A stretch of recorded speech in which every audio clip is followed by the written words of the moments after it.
건국정신 개성으로 한 말씀을 드리겠습니다. 목차는 뭐 있듯이 책에 있듯이 단정문 등장의 역사적 배경, 또 임시통일정부의 미련, 남순순행, 다른 내용, 시기, 여파, 좌익의 반발, 여론의 지지, 동기, 국제정세 통합은 해안, 미소관계, 대북정책, 표류하는 미국의 한반도 정책, 이승만의 민주불신, 또 독립국가를 수립하기 위한 노력, 이렇게 해서 끝없이 말씀을 드리겠습니다. 올해 78주년 되는 해인데 총선 끝나고 나서 분위기가 막 촥 깔아내 버린 것입니다. 그래서 갑자기 저한테 호남의 우익군에서 전화가 오는데 발표 좀 해달라고 하길래 제가 발표가 자기 있다고 생각하는 것이 전라도에 원광대학교 31년 있었습니다. 정읍과 20분 거리입니다. 그래서 저한테 뭐 전라도에서 강의를 했으니까 저한테 이걸 맡겼다 이런 생각을 하고 있고요. 오늘 참 대단히 큰 의미가 전국의 우익 그 방공인사분들이 많이 참석을 하셨습니다.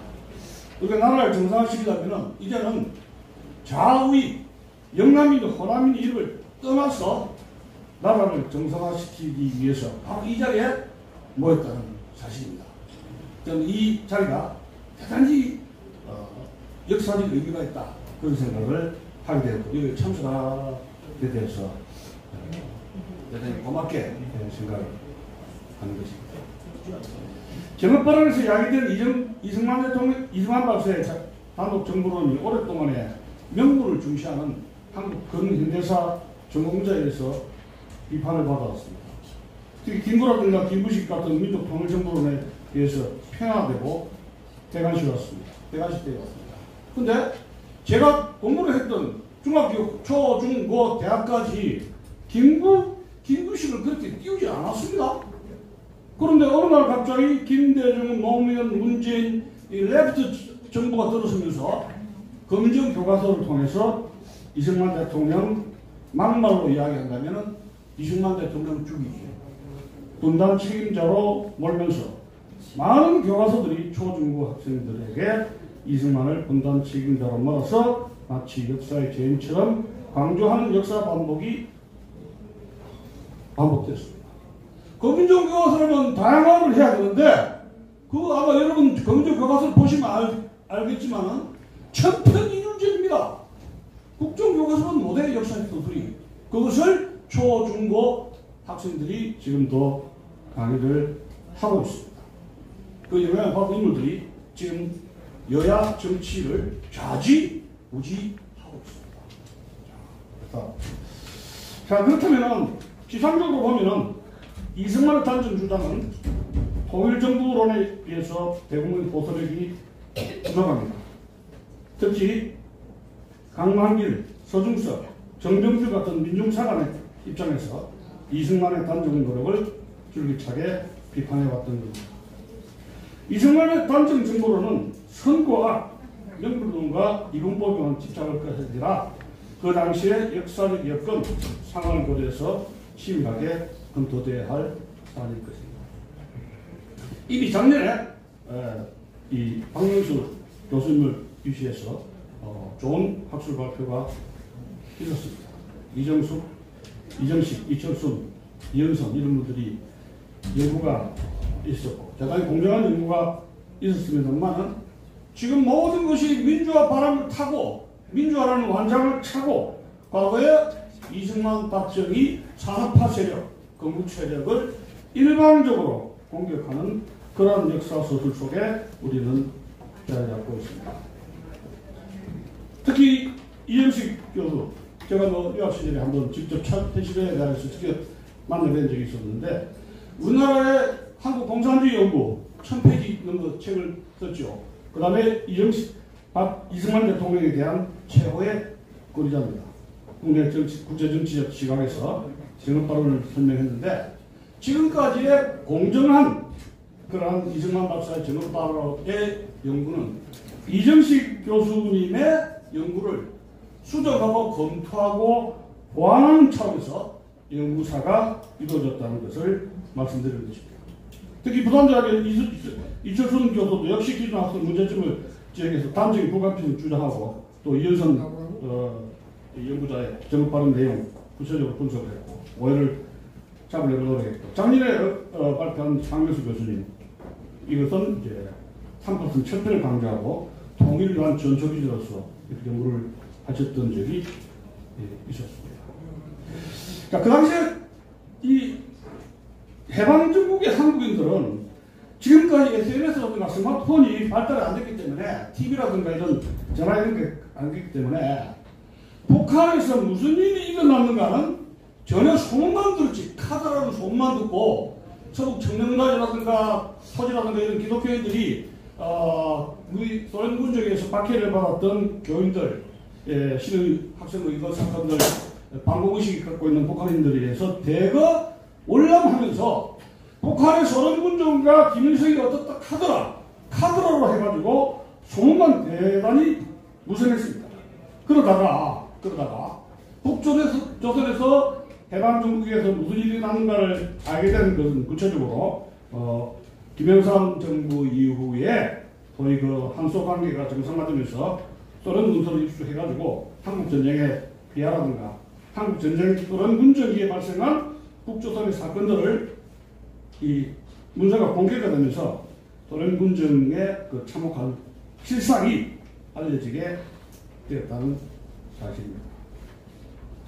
자, 그래서 후대 사가 연구가에 의하면은 이승만의 단독 정부론이 그 소련 문서가 발견되면서 오늘날 이승만의 단독 정부론은 결코 가오나 허물로 평가될 수 없다는 역사적 결론에 이르게 되었습니다. 그런데 좋은 전교조가 장악하고 있는 한국의 중고등학교 교과서 한번 보십시오. 천편일률적으로 단정, 김규식, 웃자고 저자고 하면서 김구가 위대한 인물인 것처럼 지금도 서술을 하고 있습니다. 물론 이승만 박사의 장기 집권은 유각이지만 전업선에서 밝힌 단독 정부로는 건국의 필요성을 강조한 것으로 그 당시 종합으로 볼 때 불가피한 것이었다는 것이며 시대적인 흐름을 통찰한 대안으로 높이 평가되어야 할 것입니다. 제 감회하는 정은 미소만의 갈등과 대립이 결국은 냉전으로 가게 된 국제정치와 소련의 대북정책 그리고 즉 북조선 이중국가라는 스탈린의 흉계를 간파한 이승만의 대응책이 정북 선언을 낳았다는 것을 강조한 것입니다. 그 당시 해방정국에서 이승만 박사의 라이벌은 누굽니까? 33살짜리 머리에 피도 안 나는 김일성이가 아닙니다. 까도 안 돼요. 적빙됐나요? 이승만 박사의 라이벌은 누구였습니까? 그 모스크바의 스탈린이었다. 지금 대한민국 대통령, 대한민국 위화 정치인들 라이벌이 누구예요? 윤석열 대통령 라이벌은 누구예요? 크게 생각해요. 이승만 대통령 박사는 크게 생각했다는 겁니다. 스탈린의 적화 업무를 막기 위해서 내가 스탈린과 맞짱을 뜨자.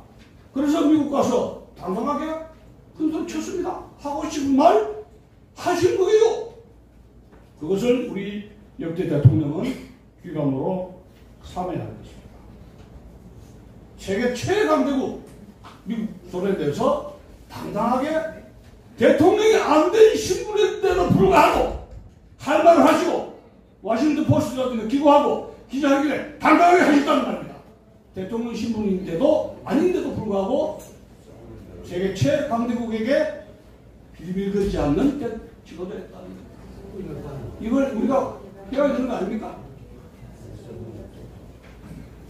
단종론 등장의 역사적 배경에 대해서는 길게 제가 생각할 수는 자세하게 설명하기는 시간이 너무 관계됩니다만 처음부터 단정을 주장한 것이 아니라 1945년 10월에 귀국해가지고 여러 가지 그 시국의 상황에 따라서 미소공동위원회의 그러한 토론이라든가 또 미국의 대한반도 정책, 스탈린 흉계를 볼 때 이거 도저히 안 되겠다. 그리고 제1차 미소공의가 실패로 끝나니까 스탈린 흉계 이거 내가 판단하는 게 맞네 이렇게 된 거예요. 더 묻히면은 남한이 노예 상태가 되지 않습니까? 북한처럼. 그러니까 내가 결단을 해야 되겠다. 근데 그 당시 정치 지도자들, 김규식이, 여운형이 다 어쨌습니까? 미국, 소련 눈치만 모르는 거예요. 우리나라 정치인들 눈치 너무 잘 보잖아요. 너무 잡아서 탈이에요. 그러나 이승만 박사는 이거 해야 되겠다 선언했는데 세상이 깜짝 놀래고 좌익 공산계열 막 힘으로 공격하는 거죠. 분단 세력이네 어쩌고 저쩌고 그러면서 모든 자기의 추진 일정에 따라서 건국의 방향을 이끌어 나갔다는 놀라운 사실입니다. 그 당시에 남한에서 정치의 어떤 조직력을 가지고 있지 않았는데 마치 4월 15일 타지 한국에 따라서 남선 훈행을 가게 되는데 이것은 두 가지 목적입니다. 첫째는 전국에 걸쳐 있는 인민위원회 또 민전이라는 민주주의 민족 전선 이 우리나라의 자익들은 해방 전국의 70년, 80년의 역사와 전통을 자랑하는 것이 대한민국의 좌익들입니다. 여러분, 대한민국의 좌익들이 대한민국 건국에 돈은 하나 투자한 데 있습니까? 돈 한 푼 됐습니까? 이승만 박사와 방공 우익세들이 대한민국을 건국했는데 지금 모든 혜택이라든가 보상이라든가 자식 마음대로 해가지고 모든 혜택을 누리고 있는 것이 누굽니까? 그 민주화 법안을 통해서 모든 혜택을 누리고 있는 것이 이승만 박사와 방공 우익세들, 건국 세력들이 깔아놓은 그 토대 안에서 지금 호의호식하고 있다는 놀라운 사실입니다. 지금 미소공의에서 노골적으로 이승만 박사가 스탈린에 대해서 경고를 듣기 싫은 소리를 하니까 하지가 당신 잠시 핑계대고 지방에 좀 내려 갔다 와라 이렇게 이제 하지가 신고를 한 것입니다. 이승만 박사는 1차 4월 달에 이미 전남 광주 지방을 돌았고 폭발적인 인기를 얻었습니다. 그 다음에 2차 거의 6월 2일 날 프란체스카하고 이기붕 비서를 건드리고 2차 남쪽 순항을 떠났던 것입니다. 역시 거기에서 이승만 박사의 그 카리스마적인 리더십 그리고 엄별 국제정세를 통찰하는 눈을 국민들이 깨달았습니다. 지금 전남 전북이 있지만은 지금 전남 전북이 좌익이 온상이 되어버렸는데 그 당시만 하더라도 특히 전북 지역은 반공 우익 세력이 엄청나게 많았습니다. 전주, 전북, 익산, 군산 많은 우익 반공 세력들이 이승만 박사의 이 발언을 지지했고 가는 곳마다 우리와 같은 박수를 보냈다는 사실입니다. 제가 아는 저 우익의 전주의 우익 인사하고 통화를 하는데 세상이 돌아가는 게 이것이 잘못됐다는 건 아는데 정부사에 가서 자기 의견을 말을 놓고 된다는데요. 이거 안 되겠죠? 나라를 바로 세우고 하는데 그냥 따돌림 받고 왕따가 돼가지고 그냥 주저주저 하고 있는 것이 오늘날 상황의 우익 세력이라는 것입니다. 우리가 앞으로 해마다 이 6.3 정읍선언의 합술 발표 대회하고 전국 네트워크를 해가지고 좌익과 좌파, 우파가 이를 떠나서 영남과 호남을 떠나서 전국적인 네트워크를 구성을 해서 이런 사상 이념 전쟁이 아니라 이런 러시아라든가 북한이라든가 중국의 전체주의 세력과 맞짱 뜨기 위해서 우리는 결연히 나라 정상화를 위해서 합심한 이런 자리가 되어야 된다. 그런 말씀을 드리는 것입니다. 그 당시 여러분도 미군정이 이승만 박사가 이리저리 그 전북 전남에 돌아다니면서 여론조사를 한 게 있었습니다. 또 미소공이 책임을 묻는 질문도 했었지만 다 소련이 잘못되었다. 그런 여론조사가 나왔고 앞으로 미군정이 뭘 해야 되느냐 했을 때 당연히 남한 정부를 세우는 것이 더 앞섰다는 사실입니다. 왜냐? 3·8선을 끄어가지고 남북한의 교류를 못하게 누구예요? 소련 군정이 우편이라든가 이걸 못하게 했었습니다. 마지막에는 6.25 전쟁에 김구가 액을 못 걸었습니다. 김일성에게 제발 정비 좀 끊지 마시오. 그런데 어쨌습니까? 기구가 간 바로 한 달 뒤에 전기를 끊어버렸습니다. 그게 공산당이에요. 정급하는 내용을 우리가 한번 본다면은 여기 4페이지에 있습니다만은 무기 휴회된 공해가 제게될 기색도 보이지 않으니까 남한만으로도 임시정부 혹은 위원회 같은 걸 조직해가지고 이북에서 소련이 철퇴하도록 세계 공론에 고소해야 된다. 이승만은 평생 동안에 주적이 누구예요? 소련이에요. 일제보다도 더 악랄한 것이 소련 공산당이라는 거예요. 그 말 맞아요? 틀려요? 맞아요. 맞죠? 근데 미 국무성하고 이 루즈벨트 트루먼 대통령은 말귀를 못 알아듣는 거예요. 그래서 이 미국의 조야 정치 주도자들을 교육시키는데 굉장히 애를 먹었다는 사실입니다. 근데 그대로 국제정세는 이승만 박사가 예측하는 대로 흘러갔다는 놀라운 사실입니다. 반응의 시기를 우리가 한번 본다면 반응의 시기가 미소공의 1차 회담이 결연된 이후에 그런데 또 슈티코프가 소를 떠난 뒤에 약 한 달 뒤에 일어났습니다. 이승만 박사가 가만보니까 밀소공의가 백날 열려도 이거는 하늘이 노랗다네. 장래가 노랗다는 거예요. 공산당하고 협상은 안 된다는 거예요. 그대로 들어왔죠? 우리나라 남북한에 공산당하고 협상, 중국하고 국공합작 된 게 있습니까? 아무것도 된 게 없어요.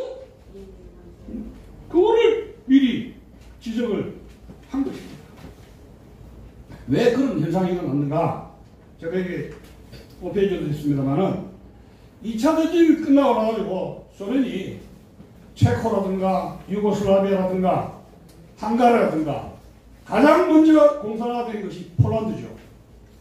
폴란드는 45년 2월 야타에서 병들어가지고 세상을 두 달 뒤에 죽게 된 루즈벨트하고 스탈린하고 비밀회담을 했는데 그때 현안 문제는 폴란드의 프리 일렉션이었습니다. 프리 일렉션, 자유선거 보장해줄래? 스탈린이 해줄게. 빼먹겠어. 어디서 빼먹겠어. 그래서 해줬는데 런던 임시정부와 루블린 임시정부가 있었습니다. 폴란드가. 근데 루즈벨트가 45년 4월에 죽고 나서 한 3개월 만에 선거를 했지만은 거기에 있는 좌우합작정부에서 의원들을 스탈린이 하나씩 둘씩 청소를 하고 말았습니다. 명문상 좌우의 합작정부. 근데 하지가 목표를 한 미국 구성에 사인받고 한 목표가 뭐였습니까? 좌우익 합작정부죠. 거기 연영을 끌어들였습니다. 연영이는 북한에 들어간다고 김일성에게 편지를 보내면서 박근혜하고 라이벌 관계를 있으면서 아들과 딸을 어디 보냈습니까? 미국 유학 보낸 게 어디 보냈죠? 김일성에게 상담하는 사람이에요. 그 자를 김규식하고 연영 합작정부를 모색했던 것이 그게 미국의 미훈정당한 하지의 작품이었어요.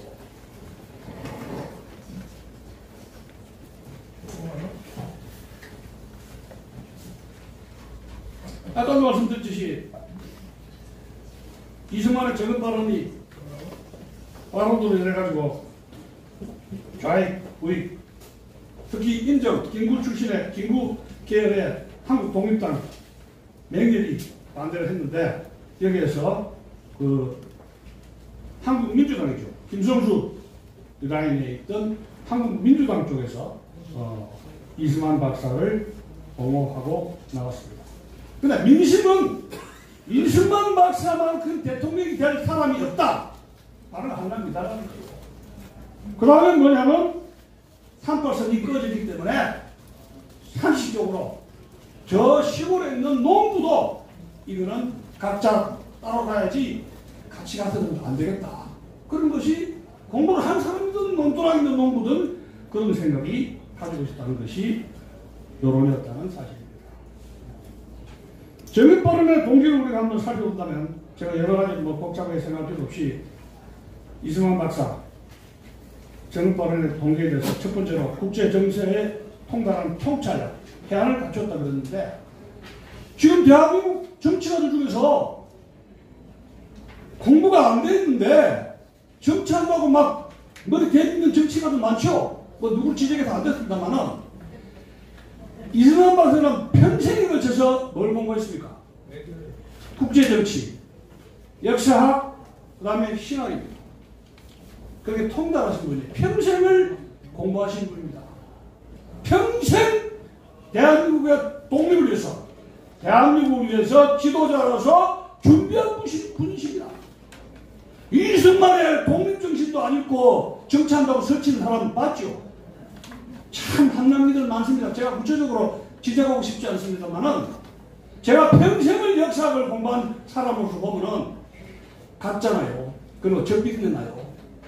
적비근에 나는 정치인들이 얼마나 많습니까? 1, 2대학 나왔네, 고시했네, 검사했네, 변호사했네, 판사했네. 제가 보기에는 한남기다립니다. 저기 한번 여기 계신 분들은 나를 걱정하기 위해서 이 자리에 와서 보셨을 겁니다. 저도 걱정이 있습니다. 자식들 장가 보내고 취직되고 편안하게 아들 딸 놓고 사는 걸 보고 죽어야 되겠는데 나라 꼬라지가 점점 더 어려집니다. 그러다가 전화가 타왔다고. 나라가 어릴 때마다 전화 불러요. 뭐 해달라고. 네. 이 나라를 이 상태로 여러분 눈을 감을 수가 있습니까? 어림도 없습니다.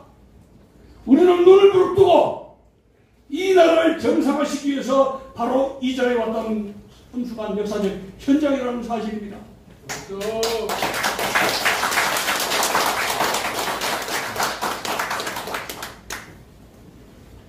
이분이 국제정치에서 해나가고 풍부한 경험을 가지고 전 유럽을 순방했습니다. 어디든지 안 가본 적이 없습니다. 그리고 2차 대전 때는 1942년이죠. 임시정부 주미대표로 활동하면서 워싱턴에 연락사무소를 열고 페이를 주면서 펜스테이트 유니버시티의 정치학 교수인 올리버 교수와 직원을 교육해가지고 미국의 국내 정세를 분석하는 리포트를 계속 작성하게 했고 그 책으로 나온 것이 박일영 씨가 번역한 건국의 내막이라고 일본 이건으로 되니까 제가 그걸 강연 중에서 읽어봤는데 그 박일영 씨가 쓴 올리버 교수의 건국의 내막 이걸 보면요 눈물 없이는 이룰 수가 없습니다. 항상 그가 염려하는 것은 소련 공산주의 흉계, 한반도가 자칫하면 미 국무부와 미국 대통령의 잘못된 한반도 정책으로 적화가 될 수 있다. 그 우려하는 것이 그 서신을 통해서 구구절절 써 있습니다. 처칠, 여러분, 처칠이 런던에서 있을 때 영국을 고향이 무슨 런치 합니까? 루즈벨트 대통령에게 수십억 편지를 썼으면서 영국을 살려달라고 했습니다. 드고는 런던에 있으면서 라디오 방송으로 매일 피를 토하면서 레지스탕스요 독일 나치스와 싸우라 하면서 연설합니다. 드고의 라디오 방송입니다. 이승만 박사는 심심한 국무부에 가서 관리들을 만나고 편지를 통해서 국무장관하고 미국의 트루만 루즈벨트 대통령에게 눈물의 편지를 쓰면서 상해 임시정부 승인해 주시오. 랜드리즈 무기 대여해 주시오. 소련 공산당 흉계가 이렇게 있으니까 한반도 정책이 이렇게 하면 안 됩니다. 왜 일본만 하고 친일파가 국무부에 그렇게 많습니까? 공산 진공주의자가 왜 국무부에 이렇게 많습니까? 이러다가는 중국이 적화되고 대한민국도 한반도도 어렵습니다. 그런 무수한 편지를 썼던 것입니다. 편지가 처칠은 편지로 영국을 살렸고 이승만 박사도 그 편지를 통해서 대한민국의 위기를 알렸다는 사람. 여러분 편지 쓰는 사람 별로 없지 않습니까? 스마트폰으로 해버리지. 그랬어요 그 당시에.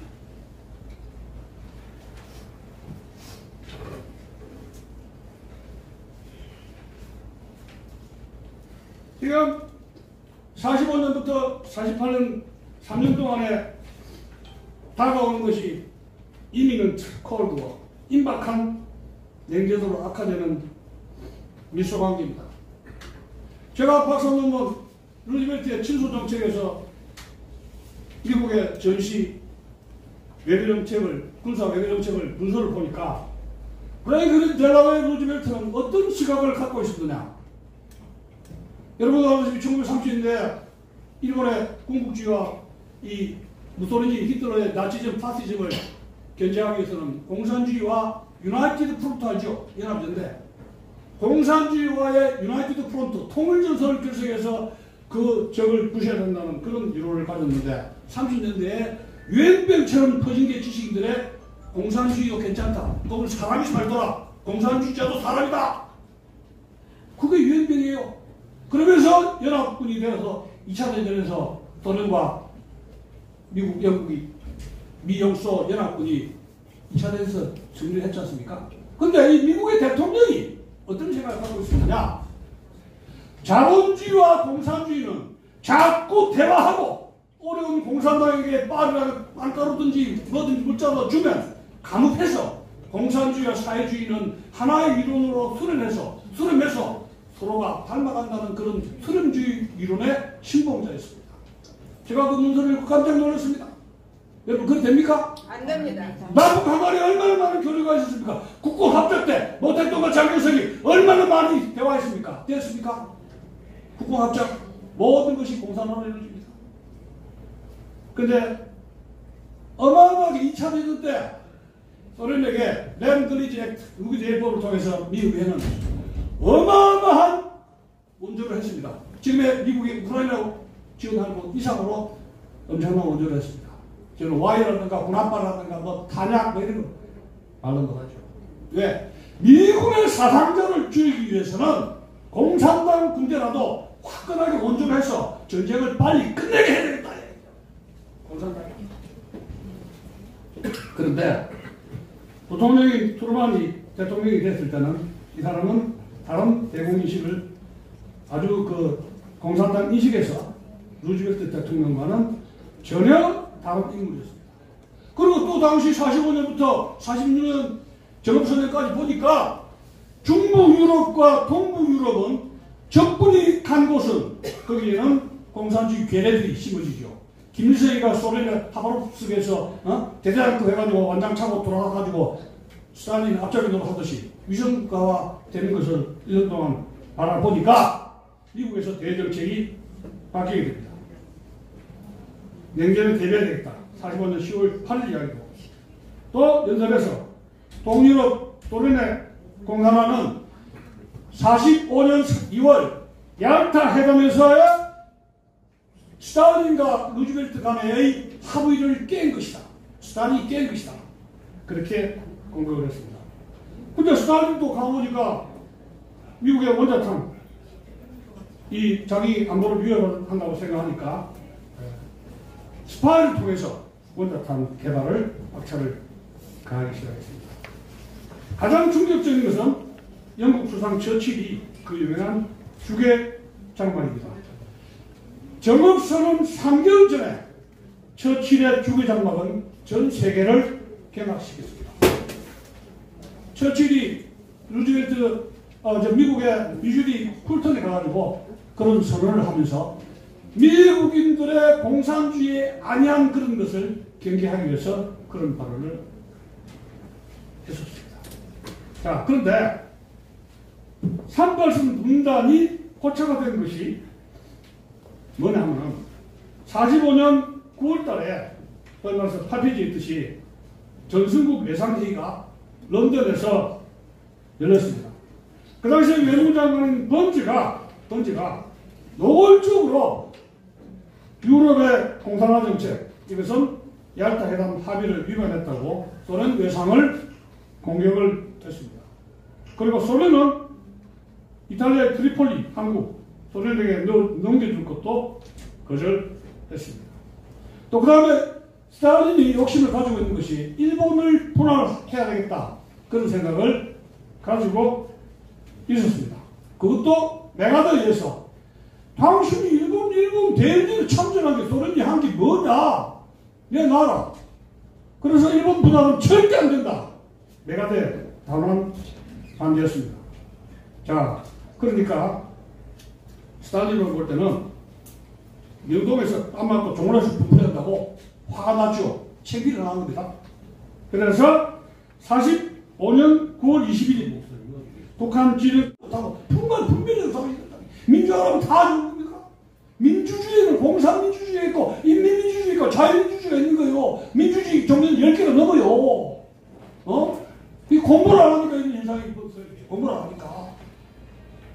그러니까 우리나라 고등학교 교과서에, 중고등학교 교과서에는 토지계획이 민주계획이다.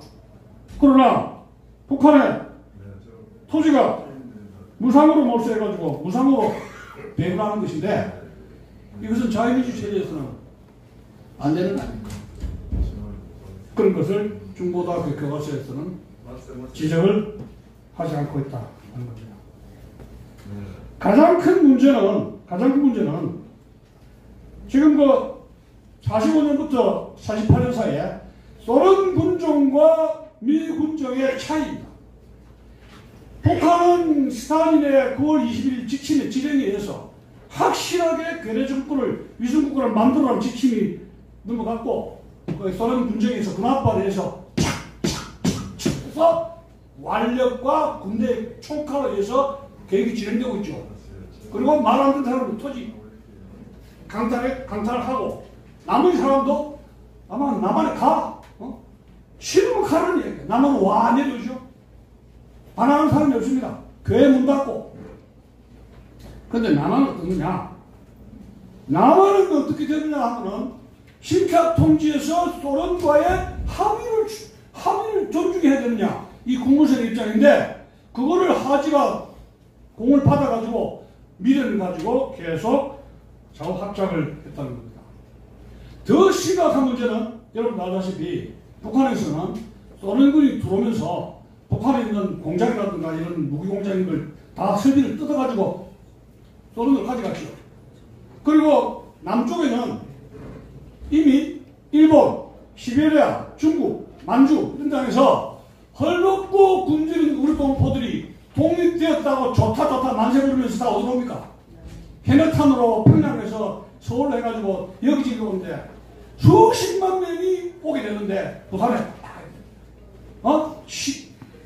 직장이 있습니까? 먹을 게 있습니까? 그 다음에 화장실이 좋은 게 있습니까? 화장실에 휴지가 있습니까? 네? 오줌을 막 전봇대에 막 싸는 그런 시대예요. 인플레이션이 되죠. 직장은 없죠. 청소년들이 전부 다 거지가 될 판이에요. 길거리 가면 전봇대에서 담배 피우고 있는데 거의 대학 나온 건달들 거지들이요. 그런데 미국으로 입장에서는 어떤 현상이 벌어지느냐? 자, 전 세계가 2차전이 끝나고 나가지고 헬프미 미국에게 손을 벌립니다. 아시아, 아프리카, 유럽. 자, 그러면 미국이 어디에서 왔습니까? 아시아에서 왔습니까? 유럽에서 왔죠. 내 새끼가 유럽이야. 제일 먼저 원전을 제공하는 것이 어디입니까? 유럽입니다. 유럽. 런던, 파리, 독일, 그 다음에 이탈리아 이런 나라들. 그 사람들 그 할아버지 할매가 거기 있잖아요. 그러면 극동에서는 어디입니까? 제법, 니폰, 일본, 그 메가드가 딱 버티고 있죠. 오성 장군이 천황을 굴복시키기 메가드예요. 그러면서 메가드가 이거 달라 저거 달라 하면 주죠. 일본의 정책은 점검 처리해서 부원전해야 되겠다. 일본은 반국국가라 해가지고 소련을 견제하겠다. 그러면 과거의 점검 처리 그냥 놔두고 계획을 해가지고 지나간 것 덮어두면서 빨리 복구시키면서 방공의 방파제를 일본으로 해야 되겠다. 그럼 한국은 어떻게 되느냐? 대륙 끝에 있기 때문에 이거 여차하면 어떻게 됩니까? 눈찍을 까고 눈찍을 까봐야 돼. 그러면 귀찮단 말이에요. 그럼 어찌 됩니까? 원조가 줄어집니다. 원조가 줄어들어요. 45년부터 46년, 7년 사이에 원조가 줄어듭니다. 그러면서 미군 철수가 주장하게 되는데 미국의 한반도 정책이 더 혼란이 되는 것은 국무하고 국무부와의 갈등입니다. 국무부는 미군 철수니까 빨리 가면 안 된다. 국무부가. 근데 미군 군발이 돼. 병력은 줄어지고, 전쟁 끝났으니까. 더 이 병력이 증가할 수는 없는데, 배치를 하는 것이 일본, 그 다음에 어디? 필리핀, 그 다음에 저쪽에 유럽에 하다 보니까 한국의 주떡이었는 거예요. 그러니까 이런 그 갈등을 비꼬대고 하지하고 미군 사령부가 한국 사람들하고 소통을 해야 되는데 한국 말을 합니까? 하지가 역사를 알았습니까? 일생 동안에 찔러총 해가지고 이 나발총 해가지고 군사훈련 받은 게 하지 스리스트 아닙니까? 그 밑에 있는 장교들도 다 마찬가지입니다. 급하니까 어떻게 되느냐? 선교사도 있죠. 선교사, 한국 실정을 아는 그런 아멘하는, 성경책만 읽은 아멘하는 선교사를 불러서 이 통역해가지고 부산에 무슨 일이 있고 통역해가지고 지휘 있고 추천하는 사람 해. 이렇게 되는 거예요. 통역 정치, 선교사 정치가 그때 이루어진 겁니다. 그러나 정치가 정상적으로 될 수가 없는 거죠. 그러다 보니까 이런저런 폭동이 일어나는 것이 미군적인 것은 이런저런 반발하는 것이 이런 그 미스커뮤니케이션, 커뮤니케이션에 이런 에러가 이런 일을 벌였습니다. 자, 그 다음에 한반도 정책, 지금은 우리가 여러분 K2, K9 해가지고 바이든이지 트럼프든지 한국에 무슨 이게 먹을 떡이 많잖아요. 한국이 반도체니 뭐니 해가지고 떡이 많은데 이걸 버리진 않는데 빨리 하는 소리 해. 그러니까 다 시간 끌고 네. 시간도 많이 가고 또 나이가 많으셔서 강의를 줄이고요. 자, 그래서 자, 오늘 끝장내려고 보인 거 아닙니까? 자, 우리 외국인도 하는데 하는 시간 너무 그러면 안 돼. 자기들은 밤샘이에요, 밤샘이. 이 나라를 어떻게 권력을 잡을 것이냐? 밤샘이 합수해요, 밤샘이. 책도 많이 읽고. 근데 우리는 막 아유 바빠 하면서 인내하고 공부가 부족해. 인내하고 공부가. 이 치열함이 부족해서 정권이 이렇게 고생하는 거예요.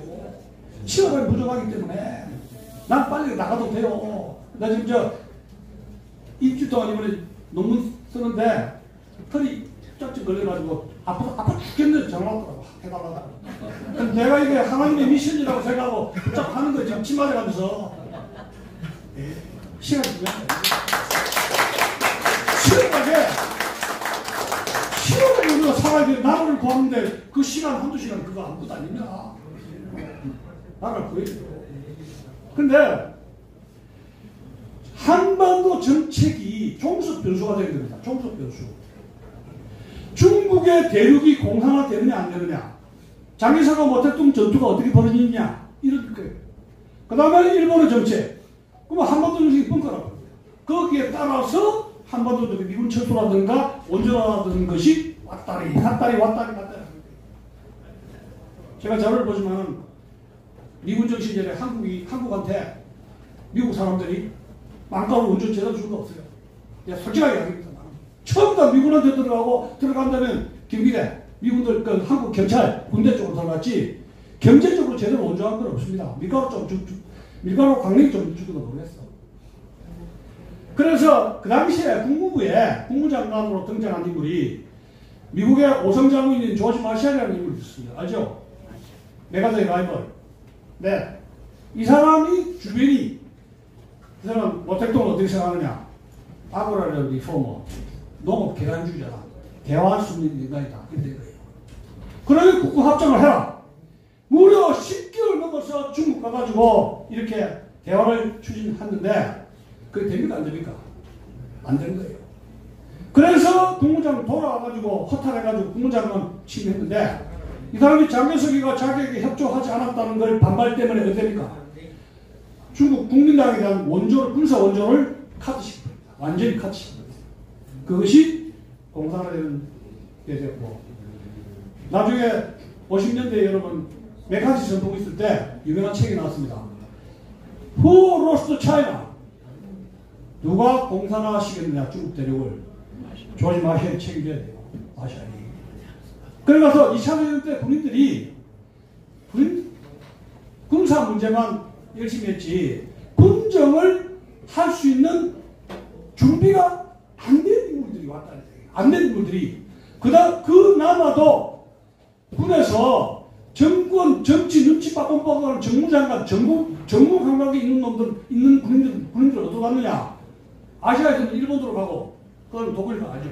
독일, 영국, 런던으로 간 거예요. 여기 온 사람들은 누구예요? 군 중에서도 하도 핫바리들.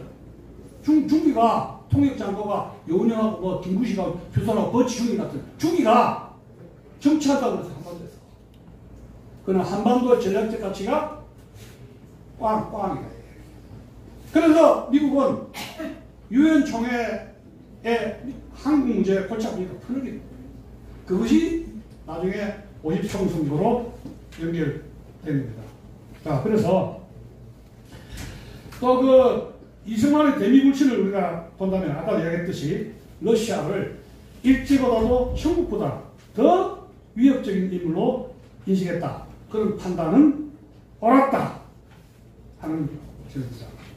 실제로 여러분 저 국무하고 국방청에 소련의 첩자라고 의심하는 사람들이 바글바글했습니다. 2차 대전 때 루즈벨트 행정부 시대에 그 제가 본 책이 루즈벨트의 친소 정책이라고 했었는데 특히 에저 히스 이승만 박사가 국무부 갈 때마다 노 엔트런스 카탄 이건 누구예요? 에저 히스 때 그 사람이 나중에 소련 간첩으로 들어간 거 알죠? 그런 것이 2차 대전 이승만 박사의 고충이었습니다. 자, 프랭클린 루즈벨트 대통령에게 서신을 보냈는데 아까 얘기했던 독립, 임시정부 승인, 또 신탁동 수용 불가, 소련의 한반도 점령 경계 등을 했는데 그 자기의 워닝 메시지 그것이 그대로 드러났다 하는 겁니다. 그리고 독립국가를 수립하기 위한 노력에서 미국 내 여론 조성하고 미국 정부에 대한 로비 활동을 계속하고 또 독립 촉성 국민을 통한 민중운동을 개선하면서 전국에 방대한 지방 조직을 결성을 했습니다. 자, 그래서 이제 결론을 좀 가야겠습니다. 좀 빨리 끝내야 되겠네요. 여러분 아다시피 그 48년 2월 달에 한국 그 유엔 한국 위원단이 와가지고 대한민국을 총선을 남북한 같이 해야 되느냐 아니면 남한만이라도 총선을 해야 되느냐 이에서 매년 이하에 9명의 외국 대표단들이 왔지 않습니까? 그 사람들이 대한민국 운명 칼자루를 쥐고 있었습니다. 그 당시에 인도의 매넌이라는 인물이 매넌. 근데 그 당시에 여러분 알다시피 캐나다라든가 호주라든가 여기 다른 나라 여러 개 있습니다만은 대한민국이 걸리지도 않은 나라입니다. 소련 눈치만 볼 때예요. 근데 이승만 박사는 여러분 그 유명한 일화가 있죠. 원수 알죠? 원수. 6.25 때 국군의 그 참 시를 쓰는데 어쨌든 간에 매논에게 육탄 돌격을 해서 매논을 설득시켜라 해서 원수 여사가 매논을 설득시켰는데 매논의 회고록에 의하면 나는 평생 동안 이성보다 감성이 지배한 시대의 이번에 원수 여사를 만나고 처음이었다. 이 일직고를 했습니다. 그런 어려운 시대에 우리 선조들이 그런 고생을 했었다는 사실입니다. 결론적으로 말씀드린다면 정선언은 건국선언을 위한 정치작업으로서 이는 향후 한반도 자유통일을 위한 첫 단계 조치로서 남한에서의 독립국가를 우선 달성하자는 선포를 내포한 것입니다. 스탈린에 맞선 일종의 남한 민주기지론입니다. 그런데 이것은 남한의 노예 상태를 방지한 차원 뜻뿐만이 아니라 자유진영의 반본의 보수로서 대한민국에서 더 이상 스탈린의 적화 남하하는 것을 자유진영을 대변해서 막겠다는 이승만 박사의 국제정치의 하나의 호소력이다 하는 것에서 우리는 대단히 역사적 사건이라 하는 것을 말씀을 드리는 것입니다. 이것은 세계사적인 자유진영의 세계사적인 사건이라는 겁니다. 그렇기 때문에 바로 세계사에서 이승만은 정읍선을 통해서 한민족의 신의 정신을 구현하기 위한 자기 자신의 힘겨운 용기와 결단으로 그 선을 하게 됐다. 이런 말씀을 하는 것입니다. 그 장애용을 볼 때는 이 남한의 단정을 넘어서서 이것을 민주기전해서 그 이승만 박사가 평생 요구했던 여러분 6.25 때 했던 저도 기억납니다만 북진통일 알죠? 북진통일. 북진통일을 위한 첫 단추였다는 겁니다. 궁극적 목표는 북한의 자유통일이었다. 이런 말씀을 드리는 것입니다. 제가 끝으로 결론을 만만해서 말씀을 드리고 싶은 것은 이 정읍선언이 호남 정북과 이승만의 만남이 영원한 우익의 만남으로 승화되어서 개국운동의 지역을 떠나서 연합하고 연대해야 나라를 구할 수 있다는 교훈을 남겼다는 겁니다. 그 다음에 지방 조직이 급습니다. 이 서울만 대한민국 아니에요? 우리 많은 지금도 지방에 있습니다. 이승만 봐서는 직접 1차, 2차 걸쳐서 호남지방 그 열악한 곳을 가서 애국심에 호소를 했습니다. 우남적인 독서 보호운동을 전국적으로 실시할 전국 네트워크를 구성해야 되겠다는 겁니다. 또 이승만의 건국 전략을 개성해야 됩니다. 미국 교포들 대한민국 걱정 굉장히 하고 있습니다. 정가은 목사 미국 가가지고 많은 헌금 받아왔죠. 그거 어떻게 돈 썼는지 난 모르겠습니다만은 미국 교포들 이승만 박사의 재정적인 차원으로 해서 독립운동에 크게 기여했죠. 미 여론전 미국의 민주주의 국가이기 때문에 미국에 항상 기고하고 자기 주장을 했습니다. 또 미국 정계에 우리 의사를 전달했다는 것은 우리가 교훈으로 지금 대단히 나라가 어렵습니다만 그럴수록 우리는 태평양을 건너서 미국으로 교포들을 향해야 된다는 겁니다. 이승만 기념관 조속 건립을 촉구하는 여론을 조성해야 되겠습니다. 또 지금은 진냉전이기 때문에 북중러 대 한일 대결이 개판이 되니까 한일 관계를 복원을 해서 중국의 협상력이나 미국에 대한 협상력을 강화할 필요가 있습니다. 한일 관계를 강화한다는 것이 중국의 협상력도 높이고 미국에 대한 협상력도 높일 수 있다는 겁니다. 이건 윤석열 대통령이 잘하시는 거예요. 자, 한국과 일본이 핵무기 공동개발 하겠다 하면 바이든지 트럼프든지 올래 이렇게 할 거 아니에요? 이승만 박사가 그래 한다는 얘기죠. 자, 그 다음에 한미 기독교 연맹입니다. 한국과 미국은 이승만 박사는 나라를 구할 때 미국 교포라든가 미국에게 포섭할 때 기독교 연맹 아니냐? 한미 기독교 연맹을 그 힘을 발휘했던 거예요. 우리도 한미 기독교 연맹 가치관 동맹을 해야 되겠다는 겁니다. 또 국내 기독교 신앙을 복원하는 운동을 해서 국민정신을 이끌고 국민정신 개혁운동이 정치개혁의 기초임을 우리가 깨달아야 되겠습니다. 끝으로 믿음, 사랑, 소망으로 대한민국의 정상화를 위해서 다 함께 전진합시다. 끝까지 전진해 주셔서 감사합니다.